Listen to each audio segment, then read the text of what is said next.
With me right now is Alfonso Guerriero, and he's a teacher in Manhattan, and he's written a wonderful new book called From Fra Angelico to Frankie One Eye, an examination of Italian-American nicknames and identity in the 21st century. And here's the cover of the book.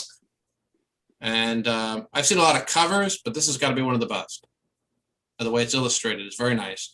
And Al has written for us also an article based upon some of the content of the book for the first edition of 2022 for PRIMO, which right now has to be a digital construct because of the supply chain crisis and the lack of paper. But the title of the article by Al for us was Agnomina, Italian Nicknames Will Remain Forever. And he's with me here today. And Al, this was a very important book for you. What led you to this topic and to write this book? Well, first and foremost, thank you for inviting me to your show. And I also want to just take the time to say that you wrote a really great book appraisal to my book. And I'm so happy that the editors chose that in particular. So I have the book obviously as well, and it's right over here in the back of this great cover that you have said is great. And yes, I've had excellent responses. It is a friend of a friend. The illustrator's name is Jack Miller, and he is a very talented illustrator. So thank you so much again for having me. You bet. As far as the impetus behind the book's thesis, I think before delving into the thesis, I want to offer some context to your viewers. Okay. Which, by the way, has a few layers. So if you could just allow me sure. to kind of explain those layers. I have noticed through the years that more and more people identify themselves today as American. And that's great, because most social scientists would agree that ethnicity does not have any particular social construct. It cannot be measured. And so in essence, the best way to define ethnicity, because that's part of the book, is that we each make our own choice based on our life experiences. Now, having said that, I, on the other hand, have always been very, very firm and confident that I am an Italian American. Okay. And that's how I see myself. When there are groups that question this way of thinking, I and anyone else who subscribes to this hyphenated American concept, I'm going to push back. Now, I understand that I think it was in 1915, President Theodore Roosevelt strongly declared that the hyphenated American is un-American, and I completely disagree. Of course, he said this during a time when nativists really controlled the rhetoric in America. Now, that being said, I think when you are a child of an immigrant, you also live the immigrant experience, which leads to the hyphenated idea, and that is an American idea. I grew up in there's a district in Manhattan known as the Lower East Side. I lived in a predominantly I would say Hispanic community. I attended public school where it was very diverse. And so my friends and I, would refer to each other as Irish American, Polish American. It was never anything other than the hyphenated American.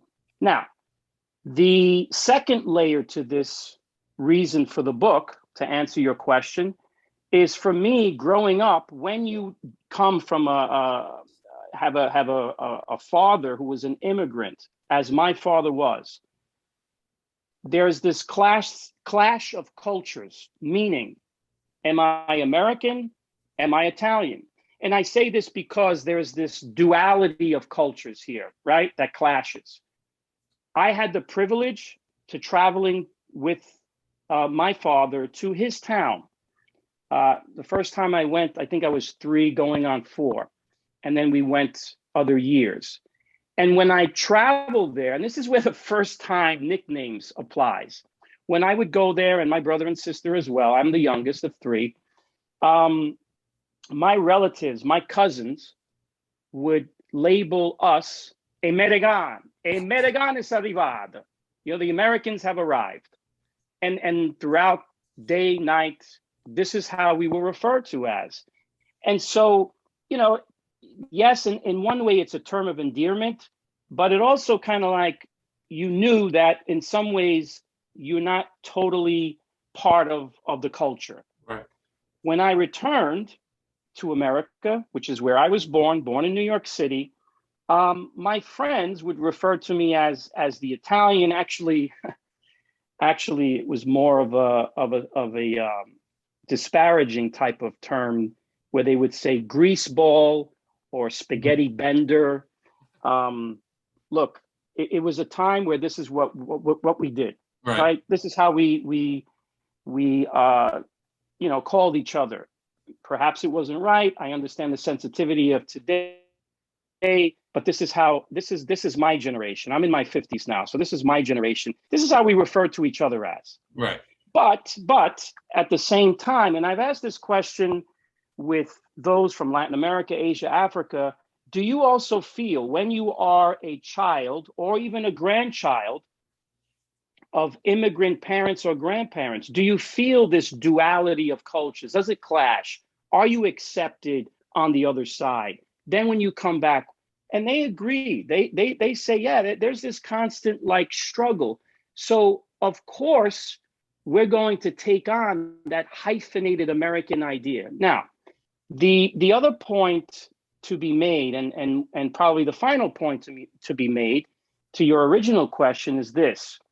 As a young person growing up in New York City, of course, the albatross around our necks as Italian Americans is organized crime figures, the mafia, right? Right. So we know that. That's old news, and it's still with us in 2022.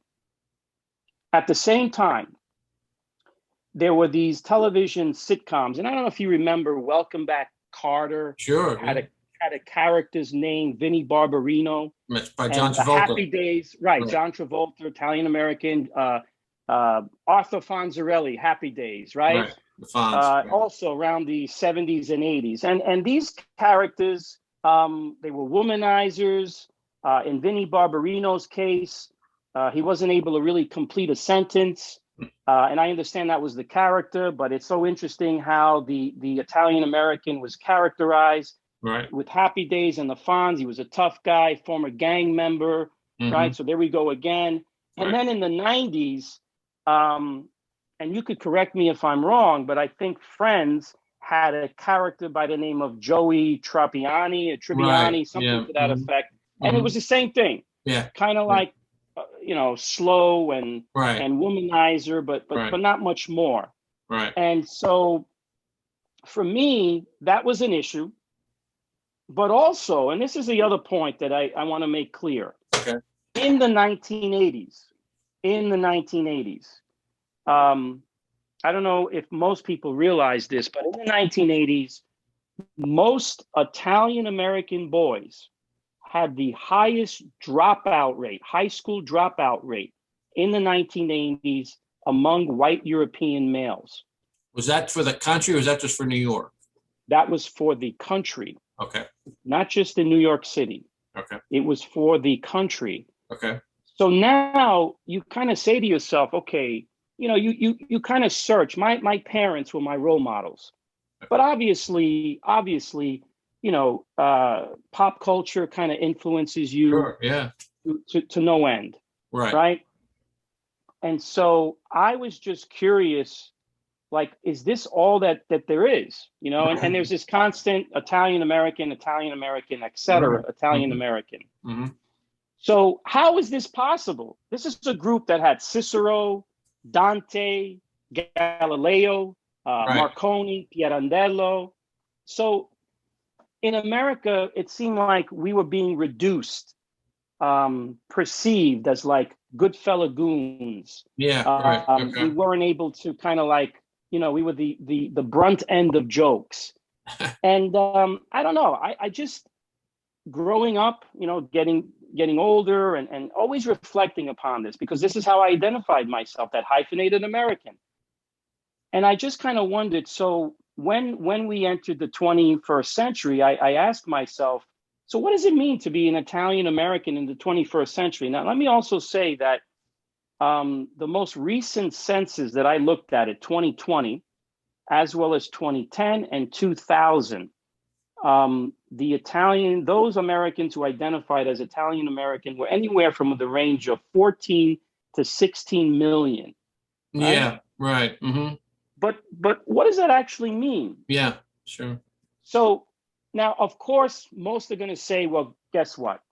Italian American is defined by the 3 F's: family, food, and faith. And that's true, right? We're very family oriented. We love food and we're good at it. And there's the element of faith, religion. Right. But one day I had an epiphany, and I should also mention the fact that as I teach at Baruch College, and so I came across a nonprofit organization called the American Society of Geo-Linguistics, which actually was founded by Mario Pei in 1965. He was a Columbia University professor and linguist, and he created this nonprofit organization that basically studies anything related to language. And he believed that looking at languages is where all cultures can come together, because there's a lot of commonalities with a lot of languages, and in fact with nicknames or surnames in particular. Right. Okay. So I began to realize, as I was doing some of these papers for this organization, and I'm a big baseball fan, so I've always had a fascination with nicknames. I want to also say that. But what I also noticed is that anytime I did my papers for this organization, some of which have been published, thankfully, it was always about nicknames, whether it was the Italian Renaissance artist or nicknames in my father's town in southern Italy.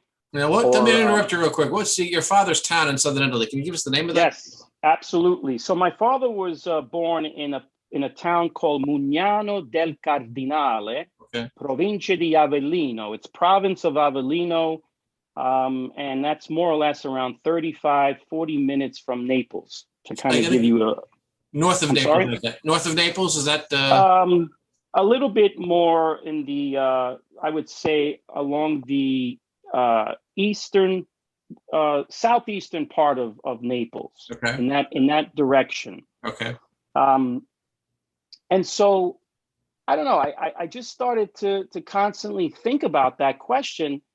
And so I decided, like, whenever you do research, you always want to find patterns, and you want to kind of like develop more of your hypothesis, right? Mm-hmm. Yeah, right. So my hypothesis was, aside from the 3 F's, family, food, faith, I want everyone to now consider the idea of nicknames, and here's why.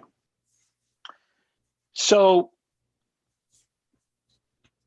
it goes as far back as ancient Rome, right? And before we even talk about the idea of nicknames, I think that you have to kind of think about surnames, right? So when did the idea of surnames actually come to be in the Western culture? And there's 4 categories. There's the patronymic, toponymic, occupational, and nicknames. Okay. Or agnomina is the Latin, or cognome, which is the surname, right? So those are the 4 categories. Patronymic is basically, I like to use Fra Angelico as an example. Guido di Pietro. What does that actually mean? It means Guido, the son of Peter. Okay. That's basically what it means. Now, in English, you have Johnson, Williamson, Peterson. What does that actually mean? Johnson, the son of John, the son of William, the son of Peter. So you have these names that are in existence, and other languages follow the same type of pattern. Then you have toponymic, which is basically place name. So there you have, for example, let's use Leonardo da Vinci, right? Da Vinci. What does that actually mean? It's not a nickname. Leonardo from the town of Vinci. Right. That's what it means. And I guess maybe some of your viewers would say, in biblical times, we would refer to Jesus of Nazareth, right? That was basically how we would term. And, you know, the whole phenomenon of surnames evolves over time, right? Right. Then you had the occupational, which you had Sarto, which means tailor. And there was an Italian Renaissance painter by the nickname of Tailor. Why? Because his father was a tailor. Right. So it follows this pattern. In English, you have surnames like blacksmith. You have surnames like Miller, carpenter, right? These are all surnames that follow that type of pattern. And then you have the nickname, the agnomina, as they say in Latin. What's interesting about that is that you have surnames. A popular surname in Italian is Russo, right. which most likely meant that someone in the family had red hair. Okay. And we have to remember something, because some of your viewers are like, wait, red hair, Italian? Yes, you had the Normans. The Normans came that conquered parts of southern Italy. Obviously, they interacted. And so you do have a lot of these traits, unlike the general stereotype or the misunderstanding that some people have, like, oh, Northern Italians are blonde and blue eye versus Southern Italians. Actually, that's not true at all. But anyway, and I just want to make one other point. I had a friend, or actually they were two brothers, and their last name was Giovensanto. Giovensanto meant young saint. And I believe that too was a nickname. Now, generally, those nicknames meant physical characteristics, personality traits, and reputation. Okay. In the case of Giovensanto, my hypothesis is that this surname probably derived as a result of a nickname that someone in the family had like a moral compass, which was, you know, so amazing in the eyes of others that they basically gave the name, oh, Giovensanto, young saint. Oh my goodness, look at you, you know, how amazing. Yeah. Then let's talk about now ancient Rome, because I mentioned the fact that many of these nicknames in particular derive from ancient Rome. So you had in ancient Roman times, you had what was called the tria nomina meaning three names. Let's use Marcus Tullius Cicero. Let's use that example. Right. So Cicero is a nickname. Cicero's a nickname, okay. Right. Where did the nickname derive from? Well, scholars believe two things. There's two possibilities. A, it's a physical characteristic. Someone in the family had warts on their faces, perhaps. I've also read that some scholars believe that there was a family member who had a chickpea farm, because cedere in Italian is chickpea. And actually, chickpeas are actually used in the Italian cuisine. Yeah. So, you know, it made sense in that regard. But also, probably the most famous, renowned ancient Roman is Caesar. Right. Right. So Gaius Julius Caesar, Cesare, which the last name Caesar is a nickname. And that nickname meant curly hair or wavy hair. So here you have this honorific title that many of the emperors followed and took on, which was actually a nickname, by the way. And so most of these surnames that had nicknames really derive as a result of the aristocracy in ancient Rome, but also if you were a general and you had victorious military campaigns. For example, let's talk about what's his name? Publius Cornelius Sissipo Africanus. Africanus. Okay. He defeated general. Right. He defeated Hannibal. Yes. And so General Africanus, the end part of that is a nickname. Why? Because he was very successful. in his military campaigns, in terms of being very victorious. So he conquered North Africa, and they gave him that title, that nickname, Africanus. So if you were of aristocracy or any other that level, you would definitely have that type of nickname. Now, I think it's also really important to understand that this evolves over time. Right. It evolves over time. Then you have the fall of Rome. And I guess Edward Gibbon, who has been noted in saying that the fall of Rome was 476 AD, something to that effect. Okay. You have now the barbarians that are arriving in ancient Rome. So a lot of this now surname idea, nickname is being lost, although they're bringing their own language into the homeland of Italy. But it revitalized itself during the time of the Renaissance. So now you have this rebirth of nicknames. And I would say that generally speaking, a lot of the nicknames at that point deal with the same four categories that I mentioned before. You have Giotto, you have Tintoretto, you have Ghirlandaio, you have Donatello. I mean, these are all nicknames. And what I found interesting was that these individuals are known even today. We still study these individuals. And I think that it's so interesting that they had official names. Many of them have official names. You could see it in the appendices that I provided in the book. But what's interesting is that they're known, years, hundreds of years later. They're only known by their nickname. Right. And people often will say their nickname as if it's their authentic name. And as you mentioned, it's so an art scholar or somebody like that, it's almost very elevated. It's almost a sophisticated reference. But in actuality, it's actually quite, I don't want to say crude per se, but it's very direct. It's an evolution of what they did or what somebody or something affected their identity. And I think that's very interesting. And the other point to be made is the character Pinocchio, right? Yeah. Around 1880s, when the fictitious character Pinocchio, the supposed creator of Pinocchio is Geppetto. That's a nickname. What does that nickname mean? Geppo, wood carver. Oh, okay. It's a Florentine Tuscan from the Tuscan dialect.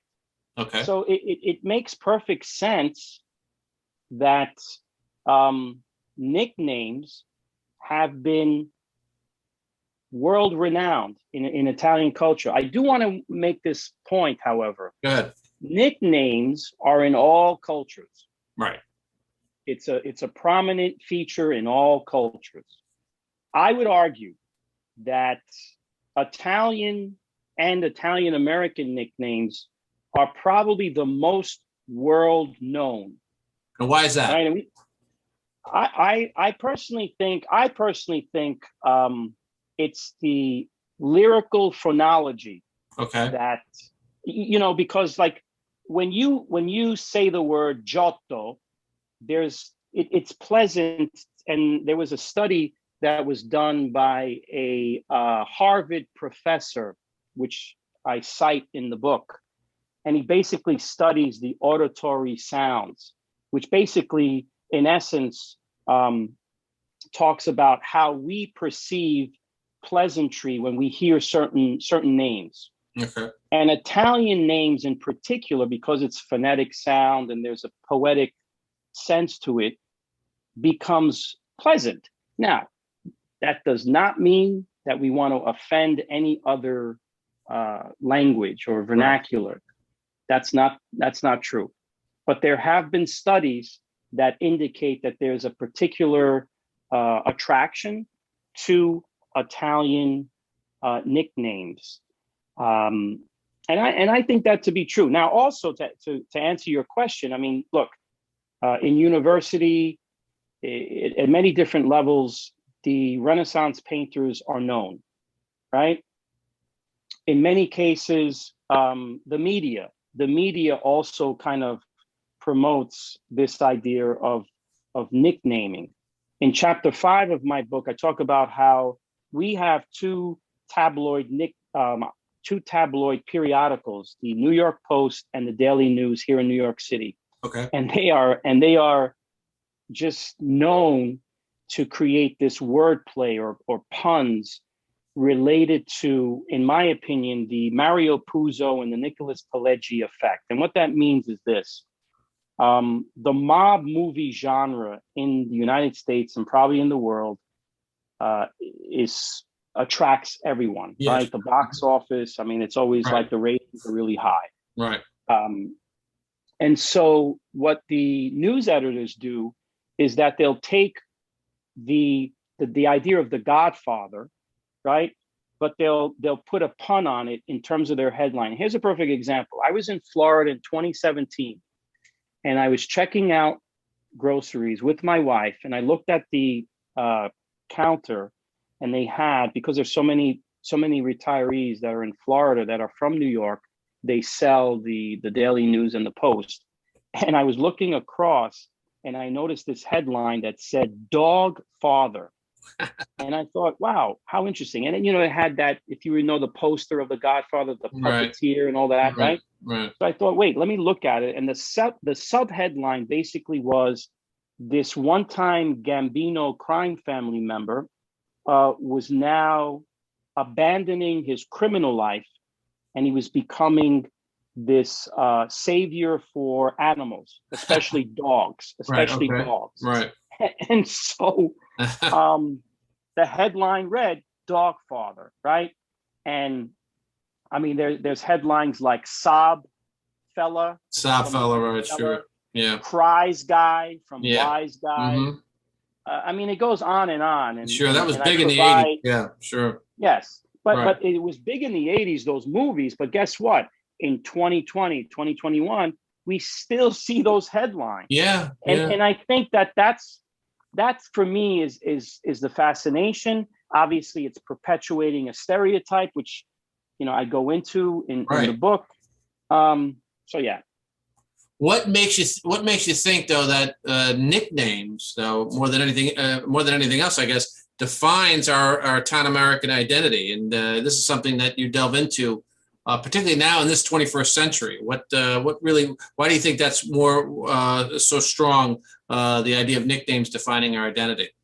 Because, as I said before, it's still in our oral language and our written language, and it will be for many years to come. I mean, as I mentioned earlier, the Renaissance artists will forever be known.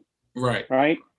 And the media has, for good or bad, continues with the understanding of Italian nicknames in particular. Now, the other thing that I want to mention is, I don't know if I mentioned the fact that I did 4 case studies. And one of the other case studies was the fact that in Italy, in a lot of the small towns in Italy, and again, it goes back to language. If we believe that the way to define culture is through language, and I would believe that that's true, then nicknames is obviously part of culture. And so to answer your question, as I said earlier, I think that the media, as well as our oral language, constantly is talking about these nicknames. Unfortunately, that also means perpetuating, as I mentioned earlier, with these tabloid journalists. And by the way, I don't only want to fault the New York Post or the Daily News, because this is the LA Times does this, the Washington Post. There's other periodicals that understand, in order to sell newspapers, right? In order to sell newspapers, you have to create these puns, if you will. Sure. This is what's going to sell your newspapers. Right. And in some cases, at least here in New York City, we still have newsprint. There's still that dying breed that wants to sell the newsprint, not just through the internet, right? Electronically, and I see people still wanting to read those newsprints. So I think it continues in that way. Now, your name and nickname. Your last Excellent. name. Uh-huh. I love the question. Okay. So my name, I always like to give context. Alfonso Guerriero. I never liked my name. I always cringed when the teacher would call attendance because they would always mispronounce my name. Alfonso, and they would stress with a Z. My name does not have a Z. Mm-hmm. And they would butcher my last name. I can't even tell you some of the phonetic sounds that I heard. Mm-hmm. And I would always like sink into my chair because I just didn't want to even think what was about to come out of their mouth. So I hated it. It wasn't until I was in my mid-20s, that I really began to appreciate my name by joining the American Society of Geo-Linguistics. And I had a professor who's a dear friend today, Professor Wayne Fink from Baruch College, where I teach now. And he said, hey, did you know that your name, your first name, Alfonso, is dramatic? And I was like, what are you talking about? It's Italian. And he says, no, it's not Italian. Look it up. He said, when you had, and as I said earlier, the fall of Rome, you had these dramatic tribes invade Italy. It comes from Ha del Funs, which basically means noble and ready. First name. Guerriero, or guerriero in Italian, means warrior.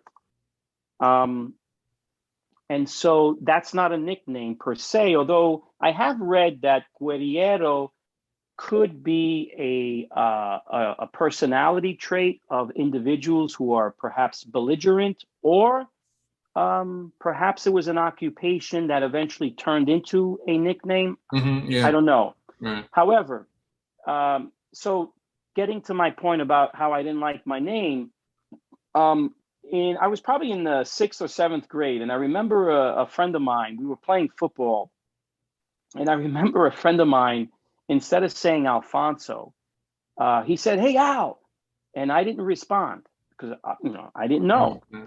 And then he said it again, and I turned around and I realized he meant me. And I was like, oh, wow. Mm-hmm. So my name could be Al, not Alfonso. I was like, wow, that's really nice. I liked that part. Yeah. You know, it was one syllable. It was 2 letters. Al. That sounded more American. That was the reason why I didn't really particularly care. It just sounded too ethnic. Yeah. Right. And I would like cringe. Right. But I liked Al. And so from then on, I was referred to as Al. I mean, I of course, I'm going to tell you the names because this is a PG program, from what I understand, right? Right. I'm not going to tell you some of the other nicknames that I have been called. Well, how many nicknames did you acquire during your youth? Well, I'll just tell you one more. So here's a funny story. My 7-year-old, I have 2 beautiful young daughters, my wife and I. And so when I told the younger one, I said, listen, you know, Daddy wrote a book, this and that. And so she was very curious and she said, oh, what's the book about? And I said, well, I wrote a book, you know, basically it's like nicknames. Daddy's always liked nicknames, this and that. So then 2 weeks later, she tells me, she said, hey, Big P. And I was like, excuse me? And she says, you, Big P. And I was like, I'm not understanding. And she says, I created a nickname for you. You're Big Papa. Oh, okay.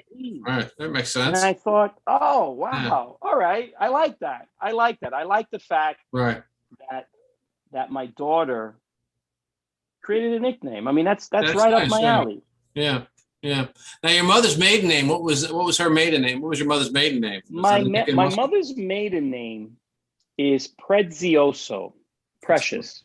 I see. And she was, I need to say this, otherwise she's going to scold me. My mother is not an immigrant. she is born in America. However, her father was from the Abruzzo region, and my grandmother coincidentally was in the same area, the Irpini Mountains, where my father was born. But she was from Sant'Angela a Scala, which is a very small town in the province of Avellino as well. I see. When did you start feeling, finding who you are, your identity? When did you feel American?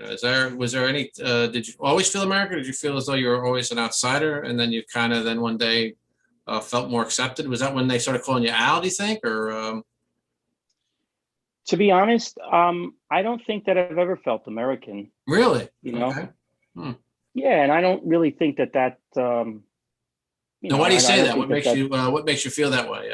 I think, as I said earlier, because I was born here, that doesn't necessarily mean that I'm just loyal to America. I love America. Obviously, I was born here. I love the culture of America. But I also believe I'm Italian. I mean, I speak Neapolitan predominantly. I know Italian. I understand the history. I've been there several times. I still interact and talk to my cousins abroad. And I still have pasta on Sundays. I try to make a Sunday sauce. So I want to carry those traditions. I am an Italian American. I am that hyphenated American. And I'm sorry, but that's what I am, and I'm going to die that way. Because, as I said earlier, my affinity as Italians, as you know, we are extremely loyal to our family and our culture. And so I am extremely proud to say that I am an Italian American. The fact that I accepted the idea of Al, I mean, yes, it's a nickname, but it was also because I needed to understand my assimilation, which I think I struggled with. Mm-hmm. I think I struggled with, and I struggled with it because I saw my dad. I saw my dad work really hard. I saw my dad struggle with the language, but I also know that my dad always instilled in us, and my brother and sister as well, that, you need to be proud of where you come from, where your roots are. I mean, even though my mother was American and she obviously, she would say also she's Italian American. I mean, she wanted to make it clear that she was born in America, but she was also Italian American as well. And that was passed on to me, to have that pride. And I think that it's not only in Italian, it's if you are Hispanic, if you're Chinese, whatever you are, you need to really be proud of where you come from, where your roots are. Did your parents have an opinion one way or the other about how Italians were depicted in the media? I guess when we talk about organized crime figures and other types of people, how'd they feel about that? I think my mom had more of an opinion on it. My dad, because as an immigrant, I don't want to say he was oblivious to it, but I don't think it really, I guess because he was more confident that that's not what we are. So there's no reason for me to even think about that. But for my mom, she definitely was. And I want to make this other point. In the book, I talk about Joe Dimaggio. Why? Because Dimaggio was the epitome of the immigrant experience and the success that the immigrant could have as an Italian American. And my mother, who didn't like baseball, and my grandparents, who definitely didn't follow baseball, they had no interest in baseball whatsoever. However, whenever you said Joe Dimaggio, it was like the lights came on, right? That's where their interest was. Why? And I've kind of thought about this and really have analyzed this. And again, I believe because subconsciously, yes, the idea of the Italian American is being misconstrued. you know, we're the brunt end of jokes, or it's organized crime. Whereas Dimaggio comes in, he's playing America's pastime, America's favorite sport, and he's good at it. And then after he retires, he still has this aura about him, this level of success, right? This hero-like figure. When I met his confidant, Dr. Rock Positano, and his brother, who wrote a great book about Dimaggio, the last 10 years of his life.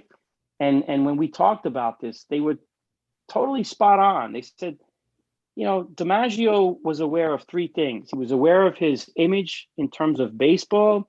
He was aware of the fact that children, he had a certain pride and wanted to always have a certain level of respect for children. And he always knew his place as an Italian American and was very proud of it. And that carried over to my mom. My mom, when she would see, you know, when I was growing up, Dimaggio was the Mr. Coffee. Mr. Coffee, I was going to say that, yeah. And the Bowery Savings Bank. The Bowery Savings Bank, that's right. And whenever we would have the television on and those commercials would come on, my mom would be like, oh, there's Joe Dimaggio. Like, that was the player that she knew and only knew when she was younger. She actually met Joe Dimaggio because Dimaggio would go to a lot of Italian-American communities. I don't know if you know this, but he would always make it a point to go to a lot of Italian-American communities. And my mother is from Greenwich Village in Sullivan Street, right here in New York City. That's like, and so one day he went there, but why did my mother go? Because my grandmother, who had no understanding of baseball, and she couldn't care less about baseball, but she took my mother and my Aunt Gloria, and they went to see their hero, Joe Dimaggio. And they actually saw him twice. The second time, my mom and my Aunt Gloria, they were almost it was a stampede because you know, there was bum rush of interest to see this American icon, this American hero, you know, a 56-game hitting streak, you know, an endless amount of world championships. I mean, you know, just an amazing player, but more importantly, a representation of Italian-American pride. And you know, I understand when other cultures who feel like their cultures are being stereotyped.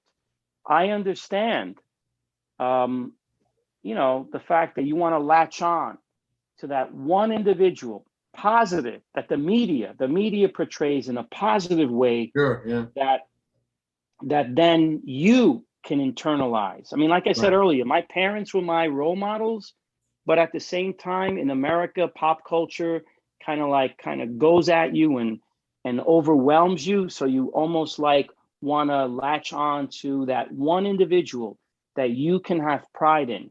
I didn't really listen when I was younger to Frank Sinatra. I understand that, you know, there were some individuals who enjoyed Frank Sinatra and what have you. But I was all in when it came to Dimaggio. And I met Joe Dimaggio. You met him, right? Yeah, I was going to ask you about that. If you could share that. Yeah, I talk about that. I don't want to give too much disclosure on that. But it was probably the most important moment, one of the most important moments in my life, early life, because here was this guy that I know my mom. And I would listen to a sportscaster by the name of Art Rush Jr. I don't know if many of your viewers, probably not, but hopefully someone remembers. Art Rush Jr. had a program in the mid-1980s on WABC here in New York City. And he would talk. What was interesting about Art Rush Jr. was an African-American. He wrote extensively on racism in American sports. But whenever a caller asked him, they would say, Art, tell me, be honest, who is your favorite baseball player? And he would say, Joseph Paul Dimaggio, he would say. And you know, for me, it was like, wow, here's this African-American who could have said Jackie Robinson, Willie Mays, Hank Aaron. And he would always say, Joseph Paul Dimaggio, class act, amazing player. He made it look easy. That was the phrase that he would always say. He made it look easy. And so when you're listening to this, when you're a teenager, you're like, wow, wow, it would be amazing to meet him. So I, as a young person, I was very involved in sports memorabilia. The pennies that I earned as a adolescent, I would take those pennies and go to these sports memorabilia shows. And then one day, the organizers had Joe Dimaggio. So I bought my ticket and I waited online. But it wasn't just to get Dimaggio's autograph. That was just too simple, and in some ways very, there was a disconnect to that idea of just, buy a picture, have him sign it, and then move on. What year was this? What year was this? I'm going to say it was maybe 1983. Don't quote me on this, but I believe it was around 1983. I met Dimaggio at a sports memorabilia show at what was at the time called the Penta Hotel, right across the street from Madison Square Garden. And now I think it's called Pennsylvania Hotel or something to that effect. Yeah. Mm-hmm. And, each athlete would have their room, and then you would kind of go in, you'd buy a ticket first, and then you would have to buy a photograph. So, it was kind of like expensive. Well, how old were you when this was going on? How old were you? I was probably around 15, 16 years old. Okay. And it probably cost me about $20, which was a pretty decent amount of money at the time. Yeah, sure. And then I remember, like, when I would tell my friends, they would say, like, oh, you're basically buying someone's autograph. And I was like, well, yes, sure, but there's more to it than that. And so that always kind of stuck in my mind. Like, do I only want this disconnection? I just felt like it's very robotic. A lot of the athletes during these sports memorabilia shows, you would give them the picture, right? And they'd sign it. They wouldn't even look at you. They just sign it, move on. Okay, next, because there was obviously this long line. Like a factory almost. Yeah. Right, exactly. Like an assembly line. Sure. And so in the book, I kind of explain, I needed a moment. I needed a different moment. I needed to separate myself from this experience of just, giving him the photo, having him sign it, and then me moving on. Yeah. And I kind of talk about that in the book. What was Dimaggio's nickname, by the way? So what's interesting about Dimaggio is you had Jolton Joe. Jolton Joe, right? Mm-hmm. You had the Yankee Clipper and Joe D. But, and I kind of touch upon this too, is that Dimaggio is probably one of the few players, if I could say, that had two hit songs written about them. And the moniker is included in those songs. So you had I think it was 1941, the Les Brown Orchestra that wrote the 56 game hitting streak. They wrote a hit song, right? And then of course, Paul Simon, Where Have You Gone, Joe Dimaggio, right?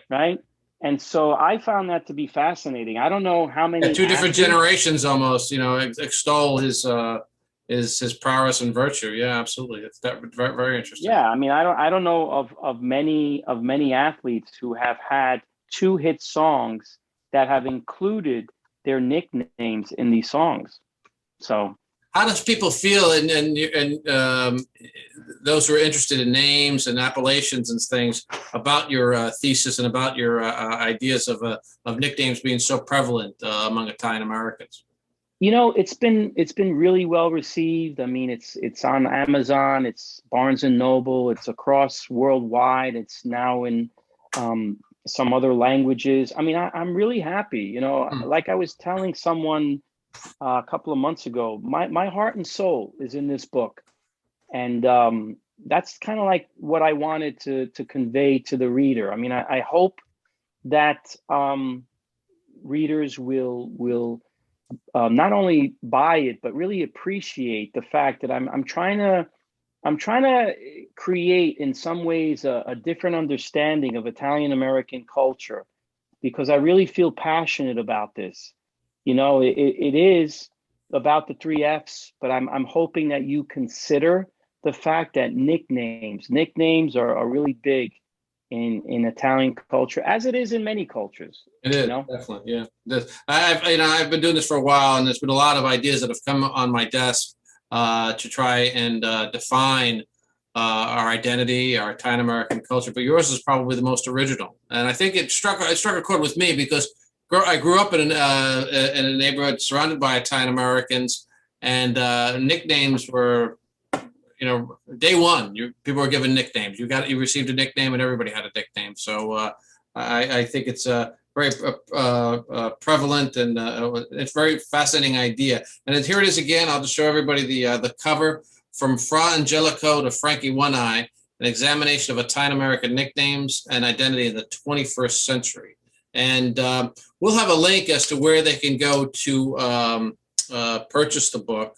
And it's excellent. It's full of fascinating information just about the source of names, where they come from, and all throughout ancient Rome. You touch upon ancient Greece also in the book, the Renaissance. In ancient Greece. Yeah. Ancient Greece. Plato. Yes, right. Broad shoulder. It means broad shoulder. So Plato is also a nickname. It stems from ancient Greece as well. Yes. So one of our great philosophers, to Giotto and Joe. I mean, it's very prevalent. So I want to thank you very much for joining with me today, and hope we can have you back. You bet. We can have you on again, and we can talk more about this and some of your other ideas. I would love it. That's great. I would love it. I just love talking about this. So thank you so much for having me. You bet. Thank you again. Al, thank you very much. All the best.